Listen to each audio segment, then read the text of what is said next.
নমস্কার, নিউজ নয়ের পর্দায় আপনাদের সকলকে স্বাগত। আমি সুমি রয়েছে আপনাদের সাথে। চলে যাব বিস্তারিত খবরে। রামনবমীর দিনে রামেশ্বরম এবং ভারতের মূল ভূখণ্ডের সংযোগকারী পম্পন সেতুর উদ্বোধন করেন প্রধানমন্ত্রী নরেন্দ্র মোদী। জাহাজকে পথ করে দিতে খুলে যাবে অত্যাধুনিক এই সেতু। জাহাজকে পথ করে দেওয়ার জন্য সমুদ্র সেতুর একাংশ উপরে উঠে যাবে, এমনই আধুনিক ব্যবস্থা সম্পন্ন নতুন পম্পন সেতুর উদ্বোধন করলেন প্রধানমন্ত্রী নরেন্দ্র মোদী। 3 দিনের শ্রীলঙ্কা সফর শেষ করে রবিবার তামিলনাড়ুর রামেশ্বরমে যান তিনি। তার আগে রামেশ্বরম থেকে মণ্ডপম পর্যন্ত দীর্ঘ নয়া ওই রেল সেতুর উদ্বোধন করেন প্রধানমন্ত্রী নরেন্দ্র মোদী। উদ্বোধনী অনুষ্ঠানে উপস্থিত ছিলেন রেলমন্ত্রী অশ্বিনী বৈষ্ণব। ভারত মহাসাগরের উপরে রামেশ্বরম দ্বীপ থেকে ভারতের মূল ভূখণ্ডে যেতে এই রেল সেতুর ভূমিকা অপরিসীম। 1914 সালে পুরনো পম্পন সেতুটি তৈরি করেছিল ব্রিটিশ সরকার, কিন্তু সামুদ্রিক বিপর্যয়, জোলো হাওয়ায় ক্ষতিগ্রস্ত হয় এই সেতুর একাংশ। তাছাড়া রেল যোগাযোগ বৃদ্ধির প্রয়োজনীয়তা দেখা দেওয়ায় পরিকাঠামোগতভাবে উন্নত একটি সেতুরও ছিল প্রয়োজনীয়তা। 2019 সালে নতুন সেতু তৈরির বিষয়ে ছাড়পত্র দেয় কেন্দ্র। পুরনো পম্পন সেতুর পাশেই শুরু হয় নতুন সেতুর কাজ। অন্যদিকে মোদীর সফরের পরে সৌজন্যমূলক পদক্ষেপ হিসাবে শ্রীলঙ্কা সে দেশে আটক 11 জন ভারতীয় মৎস্যজীবীকে মুক্তি দিয়েছে রবিবার।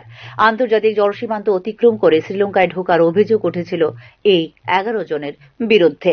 এর আগে সমুদ্রের উপর থাকা কোনো সেতুতে সেটির একাংশ তুলে দেওয়ার ব্যবস্থা ছিল না ভারতে। সেদিক থেকে দেখলে প্রযুক্তিগত দিক থেকে নজির গড়ল নতুন পম্পন সেতু।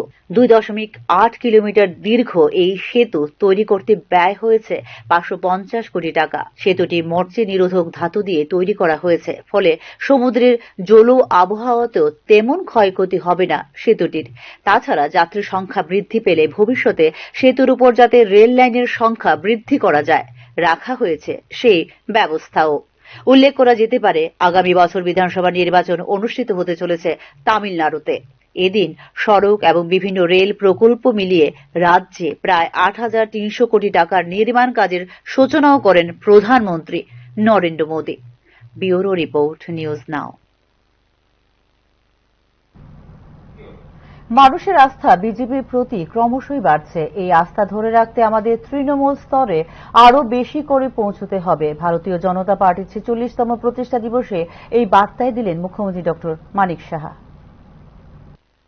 রবিবার ছিল ভারতীয় জনতা পার্টির 46তম প্রতিষ্ঠা দিবস। গোটা দেশের সঙ্গে ত্রিপুরায় ও যথাযোগ্য মর্যাদায় দিনটি পালন করে ভারতীয় জনতা পার্টি ত্রিপুরা প্রদেশ। আগরতলার প্রদেশ বিজেপি কার্যালয়ে আয়োজিত হয় মূল অনুষ্ঠান। উপস্থিত ছিলেন মুখ্যমন্ত্রী ডক্টর মানিক সাহা। মানুষের আস্থা ক্রমশই বাড়ছে বিজেপির প্রতি। এই আস্থা ধরে রাখতে আমাদের আরও বেশি করে পৌঁছাতে হবে তৃণমূল স্তরে। তাই দলীয় কর্মীদের মানুষের সঙ্গে আরও নিবিড় সম্পর্ক গড়ে তোলার আহ্বান জানান মুখ্যমন্ত্রী ডক্টর মানিক সাহা। বাজেটে পরিকাঠামোগত উন্নয়নে বরাদ্দ রাখা হয়েছে। বিনিয়োগকারীরা আসছেন রাজ্যে। যুবক, মহিলা, গরিব, কৃষক এই 4টি জাতের উন্নয়ন হলেই দেশ এবং রাজ্যের উন্নয়ন হবে বলেও এদিন জানিয়েছেন মুখ্যমন্ত্রী ডক্টর মানিক সাহা। আপনারা এর মধ্যে দেখেছেন যে আমরা যে ত্রিপুরার বাজেটে, যেটা আমার পূর্ববর্তী বক্তা বলেছেন, যে ইনফ্রাস্ট্রাকচারের দিক দিয়ে আমরা কিন্তু অনেক বেশি এবার অ্যামাউন্ট আমরা রেখেছি। কারণ ইনফ্রাস্ট্রাকচার যদি ডেভেলপ না হয় তাহলে ইনভেস্টার্সও আসবে না। তো ইনভেস্টাররা এখন প্রচুর পরিমাণে ত্রিপুরাতে আসছে। আগে ইনভেস্টাররা আসতে খুব চিন্তা ভাবনা করতো। তো সেই জায়গায় এখন যেহেতু ত্রিপুরার এখন ল অ্যান্ড অর্ডারের দিক দিয়ে আমি সবসময় সব জায়গায় বলি যে ল অ্যান্ড অর্ডারের দিক দিয়ে আমরা 28টি রাজ্যের মধ্যে নিচের দিক দিয়ে আমরা 3rd পজিশনে আছি। তো সব দিকে আমাদের এই পরিবেশ থাকাতে মানুষ বাইরের থেকে আসতে চাইছে, ইনভেস্টাররা আসতে চাইছে। স্বাস্থ্যক্ষেত্রেই হোক, এগ্রিকালচারের দিকেই হোক, আমাদের ইন্ডাস্ট্রির দিক দিয়ে হোক, এবং সার্ভিস সেক্টরেও আমরা কিন্তু কাজ করছি, সেইখানে এমফাসিস করছি। মাননীয় প্রধানমন্ত্রীজি বলছেন আমাদের ডেভেলপমেন্ট তখনই হবে যখন আমরা যুব সম্প্রদায়ের সম্পর্কে আমরা চিন্তা করবো, মহিলাদের সম্পর্কে আমরা চিন্তা করবো, গরিবদের সম্পর্কে চিন্তা করবো, কৃষকদের সম্পর্কে চিন্তা করবো।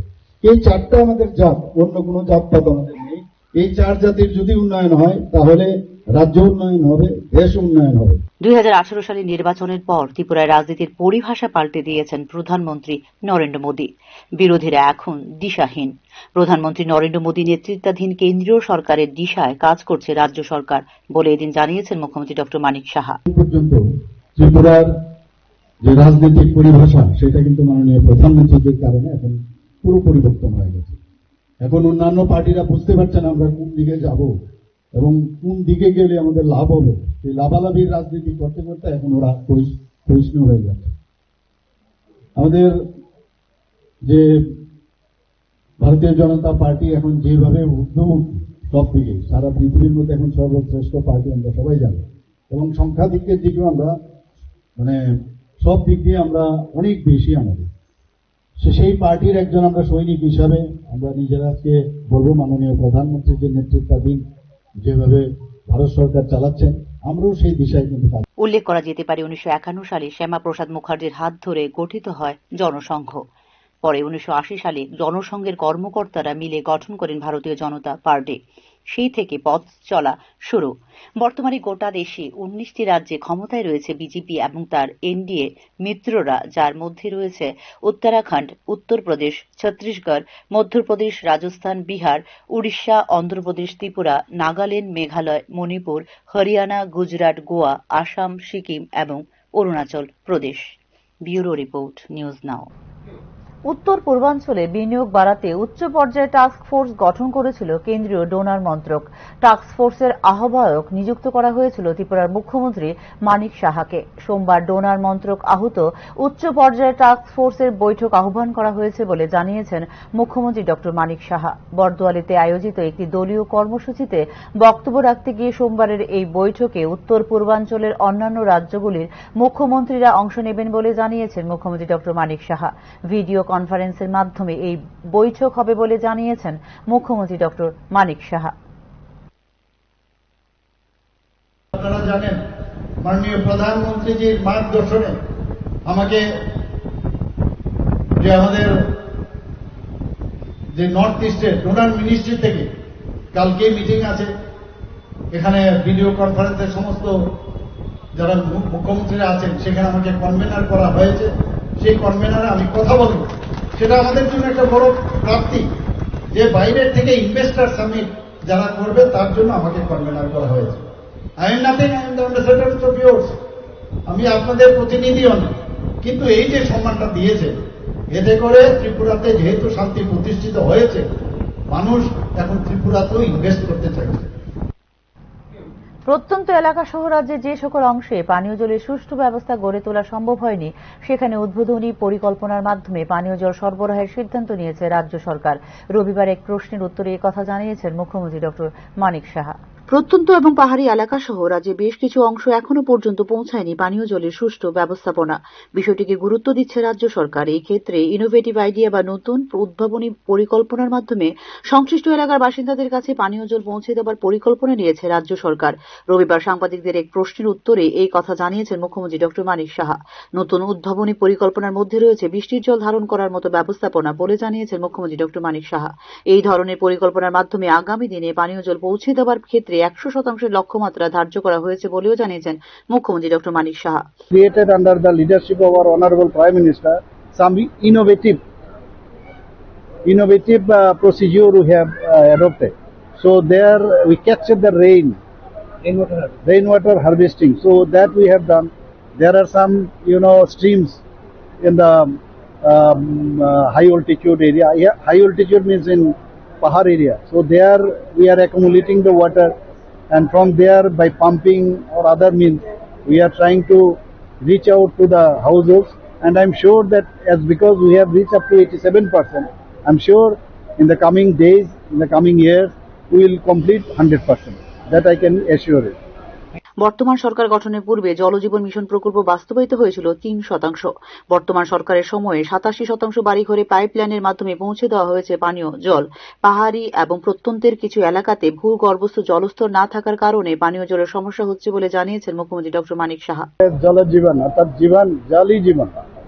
So in that context I should say that we have started from the 3% household tap water. So from there now we have reached up to 87%.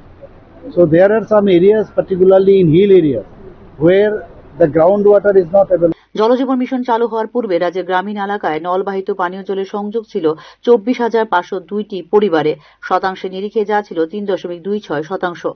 জলজীবন mission চালু হওয়ার পর থেকে রাজ্যের গ্রামীণ এলাকার নলবাহিত পানীয় জলের সংযোগ পৌঁছে দেওয়া হয়েছে 6,12,192টি পরিবারে, শতাংশে নিরিখে যা 81.54%। জলজীবন মিশন রূপায়ণে বিভিন্ন ক্ষেত্রে পুরস্কৃত হয়েছে ত্রিপুরা। পঞ্চম ন্যাশনাল ওয়াটার অ্যাওয়ার্ড 2023-এর উত্তর পূর্ব জোনের সেরা জেলা ক্যাটাগরিতে সেরা জেলার শিরোপা পেয়েছে ধলাই জেলা। জলজীবন মিশন প্রকল্পে 2,813টি ডিপ টিউবওয়েল খনন করা হয়েছে রাজ্যে, চালু করা হয়েছে 2,354টি ডিপ টিউবওয়েল। তাছাড়াও 7,184টি স্মল বোর ডিপ টিউবওয়েল, 296টি ইনোভেটিভ স্কিম, 4টি সারফেস ওয়াটার ট্রিটমেন্ট প্ল্যান্ট এবং 904টি আয়রন রিমুভাল প্ল্যান্ট স্থাপন করা হয়েছে এই সরকারের সময়। রাজ্যে নলজল মিত্র কর্মসূচিতে প্রশিক্ষণ দেওয়া হয়েছে 157 জনকে। পানীয় জল সরবরাহে রাজ্যে NABL স্বীকৃত ওয়াটার টেস্টিং ল্যাবরেটরি রয়েছে 21টি। Bureau report, news now. বরাদ্দকৃত জমি বিক্রির অনুমতি চাওয়া আবেদনপত্র যাচাই বাছাই করার জন্য মহকুমা শাসকের সভাপতিত্বে মহকুমা স্তরে কমিটি গঠনের নির্দেশ দিয়েছেন মুখ্যমন্ত্রী ডক্টর মানিক সাহা। কমিটিতে থাকবেন মেডিকেল অফিসার সহ মহকুমা কর্তৃপক্ষের অন্যান্য কর্মকর্তা। জলাশয় ডাইভারশন এবং বরাদ্দকৃত জমি বিক্রয় ও হস্তান্তরের অনুমতি চেয়ে প্রস্তাবগুলি বিবেচনার ক্ষেত্রে গুরুত্বপূর্ণ সিদ্ধান্ত নিলেন মুখ্যমন্ত্রী ডক্টর মানিক সাহা। রাজস্ব দপ্তরের রাজ্যস্তরীয় উপদেষ্টা কমিটির গুরুত্বপূর্ণ বৈঠকে সিদ্ধান্তের ঘোষণা দিয়েছেন মুখ্যমন্ত্রী ডক্টর মানিক সাহা। এক্ষেত্রে বরাদ্দকৃত জমি বিক্রির অনুমতি চাওয়া আবেদনপত্র যাচাই বাছাই করার জন্য মহকুমা ম্যাজিস্ট্রেটের সভাপতিত্বে মহকুমা স্তরে একটি কমিটি গঠনের নির্দেশ দিয়েছেন মুখ্যমন্ত্রী ডক্টর মানিক সাহা, যার মধ্যে থাকবেন মেডিকেল অফিসার সহ মহকুমা কর্তৃপক্ষের অন্যান্য কর্মকর্তারা। এই কমিটি স্বচ্ছ প্রক্রিয়ার মাধ্যমে যাচাই করবে প্রতিটি আবেদনের সত্যতা এবং প্রয়োজনীয়তা। বৈঠকে মোট 149টি আবেদন বিবেচনায় নিয়ে আসে উপদেষ্টা কমিটি। এর মধ্যে ছিল জলাশয় ডাইভারশনের অনুমতির জন্য 61টি এবং বরাদ্দকৃত জমি বিক্রয়ের জন্য 88টি আবেদন। ভূমি রাজস্ব আইন এবং নিয়ম নীতি কঠোরভাবে কার্যকর করার জন্য জেলা প্রশাসনকে নির্দেশ দিয়েছেন মুখ্যমন্ত্রী ডক্টর মানিক সাহা। কোনো পরিস্থিতিতেই যাতে সংশ্লিষ্ট বিষয় নিয়ম কানুন লঙ্ঘন না হয় তা সুনিশ্চিত করার জন্য নির্দেশ দিয়েছেন তিনি। জমি হস্তান্তর ও নামজারি এবং কৃষি ও জলাশয়ের ডাইভারশনের বিষয়েও কঠোরভাবে নজরদারি রাখতে গুরুত্ব আরোপ করেছেন মুখ্যমন্ত্রী ডক্টর মানিক সাহা। মুখ্যমন্ত্রীর সভাপতিত্বে সর্বশেষ রাজ্যস্তরীয় এই উপদেষ্টা কমিটির বৈঠক হয়েছিল 2023 সালের 4 ডিসেম্বর। জেলা প্রশাসনকে রাজস্ব সংক্রান্ত বিষয়, বিশেষ করে জমির হস্তান্তর, রেজিস্ট্রেশন এবং জমির নাম জারি, কৃষি জমি ও জলাশয়ের ডাইভারশন এবং বরাদ্দকৃত জমি বিক্রয়ের অনুমতি দেওয়ার ক্ষেত্রে কঠোর ও সতর্কতামূলক ব্যবস্থা গ্রহণের নির্দেশ দিয়েছেন মুখ্যমন্ত্রী ডক্টর মানিক সাহা। রাজস্ব প্রশাসনকে আরো শক্তিশালী করতে এবং সর্বস্তরের স্বচ্ছতা আনতে গুরুত্ব আরোপ করার নির্দেশও দিয়েছেন মুখ্যমন্ত্রী। রাজস্ব প্রশাসনকে ক্ষেত্র পর্যায়ে আরো শক্তিশালী করতে গত 1 বছরে বিভিন্ন পদক্ষেপ নেওয়া হয়েছে, যাতে কোনো বেআইনি কাজের সাথে আপোষ না করা হয়। জমি সংক্রান্ত কোনো ধরনের বেআইনি কাজের বিরুদ্ধে সরকারের জিরো টলারেন্স বা আপোষের নীতি রয়েছে বলে বৈঠকে জানিয়েছেন মুখ্যমন্ত্রী ডক্টর মানিক সাহা। এর মধ্যে রেভিনিউ ইন্সপেক্টর পদে 14 জন, তহসিলদার পদে 164 জন, জুনিয়র সার্ভেয়ার পদে 10 জন, আমিন পদে 29 জন এবং মুহুরি পদে 37 জন নিয়োগের জন্য অনুমোদন দেওয়া হয়েছে বলেও জানিয়েছেন মুখ্যমন্ত্রী। এই পদগুলিতে শুরু হয়েছে নিয়োগের প্রক্রিয়া। এছাড়াও রাজস্ব দপ্তরের রেভিনিউ ইন্সপেক্টর, আমিন, সিস্টেম অ্যানালিস্ট ইত্যাদি 2 শতাধিক পদে নিয়োগের জন্য নতুন পদ সৃষ্টি করার প্রক্রিয়া চলছে। নিবন্ধিত দলিলের উত্তরাধিকার সম্পর্কিত তথ্য আপলোড করা হবে, যাতে কোনো সম্ভাব্য ক্রেতা জমি কেনার আগে জমির মালিকানা দেখতে পারে। প্রতিটি জমি প্লটের শনাক্তকরণে 14 সংখ্যার ইউনিক ল্যান্ড পার্সেল আইডেন্টিফিকেশন নম্বর প্রতিটি জমির জন্য বরাদ্দ করা হচ্ছে। রাজস্ব দপ্তর কর্তৃক ব্যবহৃত ই জমি, court monitoring system, Tripura web map, জমি পরিষেবা, ন্যাশনাল জেনেরিক ডকুমেন্ট সিস্টেম ইত্যাদি 12টি সফটওয়্যারের সাইবার সিকিউরিটি অডিট করা হয়েছে, যাতে জমির মালিকদের তথ্য সুরক্ষিত থাকে। এই সমস্ত পদক্ষেপ রাজস্ব প্রশাসনকে শক্তিশালী করার পাশাপাশি কাজ করবে স্বচ্ছতা ও দক্ষতা এবং নাগরিকদের পরিষেবা প্রদানে এক নতুন দিগন্তের উন্মোচন করছে বলে জানিয়েছেন মুখ্যমন্ত্রী doctor Manik Saha. Bureau report, news now. CPIM এর নতুন সাধারণ সম্পাদক হিসেবে মনোনীত হলেন কেরলের প্রাক্তন মন্ত্রী MA বেবি। এদিকে পলিট ব্যুরো থেকে বাদ পড়লেন মানিক সরকার, যেখানে পলিট ব্যুরোতে অন্তর্ভুক্ত হলেন জিতেন্দ্র চৌধুরী।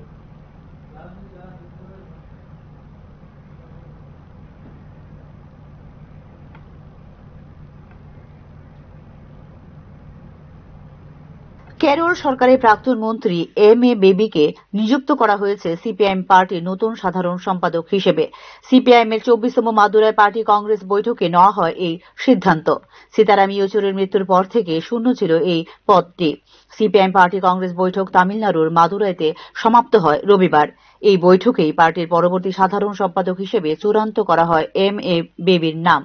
এই নির্বাচনের ফলে আরো দক্ষিণে ঝুঁকল সিপিআইএম, কারণ এই মুহূর্তে গোটা দেশে একমাত্র কেরলে ক্ষমতায় রয়েছে বামেরা। বেবির স্থলাভিষেক এক প্রকার পার্টির কেরল লাইনকেই মজবুত করল বলে মনে করছেন রাজনৈতিক বিশ্লেষক মহল। সিপিআইএম এর ছাত্র শাখা স্টুডেন্ট ফেডারেশন অফ ইন্ডিয়া বা এসএফআই থেকে সক্রিয় রাজনীতির সূচনা করেছিলেন 70 বছর বয়সী এম.এ. বেবি। এরপর পার্টির যুব শাখা ডেমোক্রেটিক ইউথ ফেডারেশন অফ ইন্ডিয়ার সঙ্গে যুক্ত হন বেবি। 1986 থেকে 1998 সাল পর্যন্ত সিপিআইএম এর পক্ষ থেকে রাজ্যসভার সাংসদ ছিলেন তিনি। এম.এ. বেবি ছাড়া অল ইন্ডিয়া কিষাণ সভার সভাপতি অশোক ধাওয়ালের নামও ঘোরাফেরা করছিল সিপিআইএম সাধারণ সম্পাদক হওয়ার দৌড়ে। গত বছর সেপ্টেম্বর মাসে সীতারাম ইয়েচুরির মৃত্যুর পর থেকে খালি ছিল সিপিআইএম সাধারণ সম্পাদকের পদটি। এরপর থেকে অস্থায়ীভাবে পার্টির সাধারণ সম্পাদকের দায়িত্ব পালন করছিলেন প্রকাশ কারাত। সিপিএম এর বয়স বৃদ্ধির কারণে দীর্ঘ কয়েক যুগ পর পার্টি থেকে সরে গেলেন প্রকাশ কারাত এবং বৃন্দা কারাত। পলিট ব্যুরো 16 জন সদস্যের মধ্যে এম.এ. বেবির নাম সমর্থন করেছেন 11 জন। এদিকে বয়স বৃদ্ধির কারণে এবারে পার্টি কংগ্রেসে পলিট ব্যুরোর থেকে সরে যাওয়ার কথা ছিল 7 জনের। এরা হলেন প্রকাশ কারাত এবং বৃন্দা কারাত, সুহাসিনী আলী, কেরলের মুখ্যমন্ত্রী পিনারায় বিজয়ন, ত্রিপুরার প্রাক্তন মুখ্যমন্ত্রী মানিক সরকার, বাংলার সূর্যকান্ত মিশ্র এবং তামিলনাড়ুর জি রামকৃষ্ণন। তবে তাৎপর্যপূর্ণভাবে পিনারায় বিজয়নকে রেখে দেওয়া হয়েছে কেন্দ্রীয় কমিটি এবং পলিট ব্যুরো। এক্ষেত্রে সরে গেলেন বাকি 6 জন। সূর্যকান্ত মিশ্রের জায়গায় বাংলা থেকে শ্রীদীপ ভট্টাচার্য, মানিক সরকারের জায়গায় দলের ত্রিপুরা রাজ্য সম্পাদক জিতেন্দ্র চৌধুরী হয়েছেন পলিট ব্যুরোর সদস্য। Bureau report, news now. মিশ্র সংস্কৃতি ভাষাভাষী লোকের বাস রয়েছে ত্রিপুরায়। যে কোনো সমস্যার সমাধান হয় আলোচনার টেবিলে বসে। রবিবার রামনবমী উপলক্ষে রাজ্যবাসীকে এই বার্তাই দিলেন মুখ্যমন্ত্রী ডক্টর মানিক সাহা। এদিন আমতলীর বৈষ্ণব টিলায় রামনবমীর অনুষ্ঠানে উপস্থিত ছিলেন মুখ্যমন্ত্রী ডক্টর মানিক সাহা। রাজ্যে উত্তেজনা সৃষ্টির চেষ্টা হয় মাঝে মাঝে, তবে সরকারের উপর আস্থা রয়েছে সাধারণ মানুষের বলে এদিন জানিয়েছেন মুখ্যমন্ত্রী ডক্টর মানিক সাহা। রাজ্যে ফিল গুড পরিস্থিতি রয়েছে বলে এদিন জানিয়েছেন মুখ্যমন্ত্রী।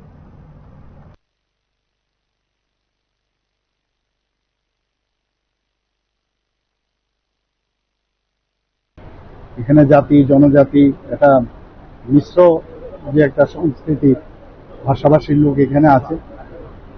কোনো জিনিস নিয়ে একটা সংসারেও যখন কোনো সমস্যা হয় সেখানে যদি আমরা বসে যারা গার্জিয়ানরা থাকি, গার্জিয়ানের উপস্থিতিতে যখন সমাধান হয় সেইভাবে আমরা কোনো সমস্যা থাকলে সেই সমাধান আমরা করব। আমরা রাউন্ড টেবিল কথা বলি, আমরা অনেক সময় রাউন্ড টেবিলে বসলে অনেক সমস্যার সমাধান হয়। আপনারা নিশ্চয়ই আমরা কথায় নয় কাজেও কিন্তু সেটা আমরা করেছি।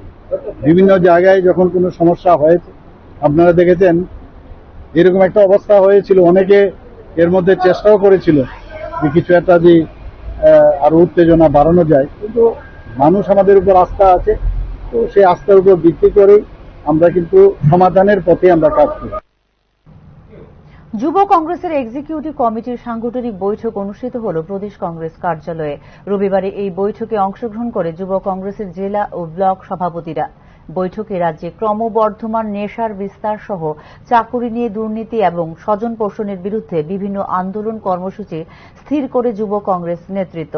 অচিরেই এই সকল বিষয় নিয়ে রাজ্যব্যাপী গণ আন্দোলন গড়ে তোলা হবে বলে জানিয়েছেন যুব কংগ্রেস রাজ্য সভাপতি নীলকমল সাহা।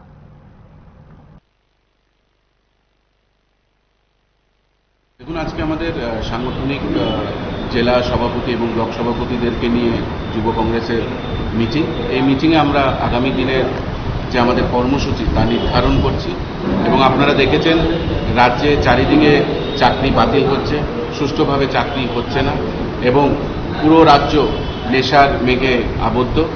সেই নেশা এবং চাকরি নিয়ে আমরা আবারও রাস্তায় ত্রিপুরা প্রদেশ যুব কংগ্রেস নামবে।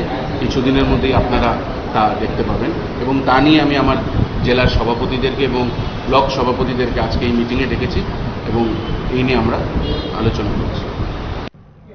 নেতাজি সুভাষচন্দ্র বসু এবং আজাদ হিন্দ সরকারের বিভিন্ন ফাইলগুলি প্রকাশ করার দাবি করল সারা ভারত ফরওয়ার্ড ব্লক। এছাড়া আইএনএ সরকারের বিভিন্ন ফাইলগুলিও দেশবাসীর সামনে তুলে ধরার দাবি করল সারা ভারত ফরওয়ার্ড ব্লক। দাবির প্রেক্ষিতে আগামী দাবিতে 11 এপ্রিল সংসদ অভিযান করবে সারা ভারত ফরওয়ার্ড ব্লক। রবিবার সাংবাদিক সম্মেলনে এই কথা জানিয়েছে সারা ভারত ফরওয়ার্ড ব্লক ত্রিপুরা রাজ্য কমিটি। এছাড়া দ্রব্যমূল্য বৃদ্ধি, বেকারদের কর্মসংস্থান, সাম্প্রদায়িক সম্প্রীতি রক্ষা ইত্যাদি গুরুত্বপূর্ণ বিষয়গুলিতে পদক্ষেপ নেবার দাবিও জানানো হবে এই সংসদ অভিযানে, জানিয়েছেন ফরওয়ার্ড ব্লকের ত্রিপুরা রাজ্য নেতৃত্ব। অনেকগুলি বিষয় আছে ভারতবর্ষের বিভিন্ন সমস্যা নিয়ে আগামী 11 এপ্রিল সারা ভারত ফরওয়ার্ড ব্লকের পক্ষ থেকে সংসদ অভিযান হচ্ছে।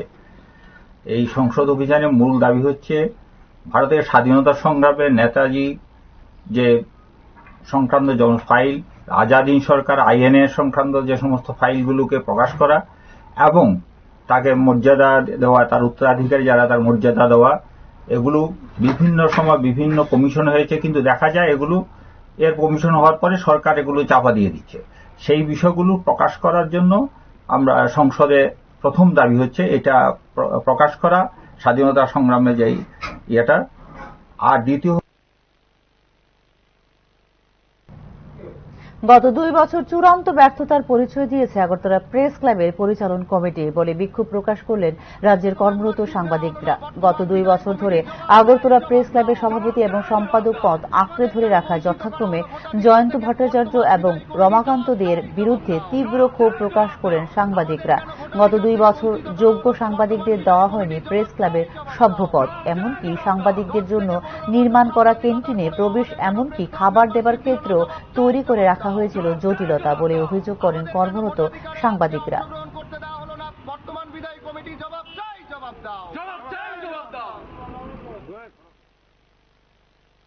বর্তমান যে কমিটি রয়েছে প্রেস ক্লাবের, যিনি সভাপতি এবং যিনি সেক্রেটারি দায়িত্বে রয়েছেন, ওনাদেরকে দেখলে বোঝা যায় যে ওনারা প্রেস ক্লাবের কোনো রকম ডেভেলপমেন্টের ক্ষেত্রে কোনো কিছু করেনি। কোনো রকম মেম্বারশিপ আমাদেরকে আজকে 2 বছর ধরে কোনো রকম মেম্বারশিপ দেওয়া হয়নি। প্রেস ক্লাবের মধ্যে খাওয়া নিয়ে বিভিন্ন ধরনের কমপ্লেন সাংবাদিকদের, এ নিয়ে মানে একটা ওনাদের ফ্ল্যাক্সের ব্যবসা আর বাড়ি করা নিয়ে ওনারা ব্যস্ত। এটা আমরা তীব্র ধিক্কার জানাই এবং আমরা আশা রাখবো যে নতুন যেই কমিটি তৈরি হচ্ছে ওনারা আমাদের মেম্বারশিপও দেবেন এবং আগামী দিন প্রেস ক্লাবের ডেভেলপমেন্টের জন্য আরো এগিয়ে নিয়ে যাবেন। ব্যাংক থেকে ঋণ নিয়ে কৃষিক্ষেত করে নাশকতার জেরে সর্বশান্ত এক কৃষক। বিষাক্ত ঔষধ দিয়ে কৃষকের কৃষিক্ষেত ধ্বংস করে দেওয়ার অভিযোগ। ঘটনা তেলিয়ামুড়া থানাধীন উত্তর কৃষ্ণপুর সোনা দাসপাড়া এলাকায়। রাতের অন্ধকারে বিষাক্ত ঔষধ দিয়ে আর প্রায় 8 গন্ডা পটল ক্ষেতের সমস্ত পটল গাছ ধ্বংস করে দেয় বলে অভিযোগ করেন সংশ্লিষ্ট অজিত বিশ্বাস। ব্যাংক থেকে 30,000 টাকা ঋণ নিয়ে এই কৃষিক্ষেতটি করা হয়, কিন্তু এই ঘটনায় প্রায় তার 70 থেকে 80,000 টাকার ক্ষয়ক্ষতি হয়েছে বলে জানায় ক্ষতিগ্রস্ত কৃষক।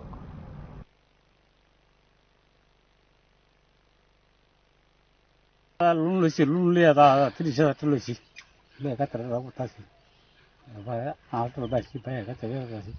এবার দেন কাম করছে আমার কাছে পুরো টাকা মাইলে সার দিয়ে আমি ফোন। কারোর উপরে সন্দেহ? সন্দেহ আছে, একজন লোক আছে সন্দেহ। নাম কি? তার নাম নিতাই নিতাই বিশ্বাস। নিতাই বিশ্বাস একজন লোক আছে, আর নাই দেন জলান জিকে আমার ওই কেটে আনছি। আমার রাগ করে আমার রাগ করলে আসেনি। আমি দাদা দেখেন আমার বুঝিয়েন, আমি মানুষছি, আমি দাদা দেখেন কাম করছি না। এখানে কয়খানি ক্ষেত? আর 10 ঘন্টা। এখনকার মতো সংবাদ এই পর্যন্তই। নমস্কার, শুভরাত্রি।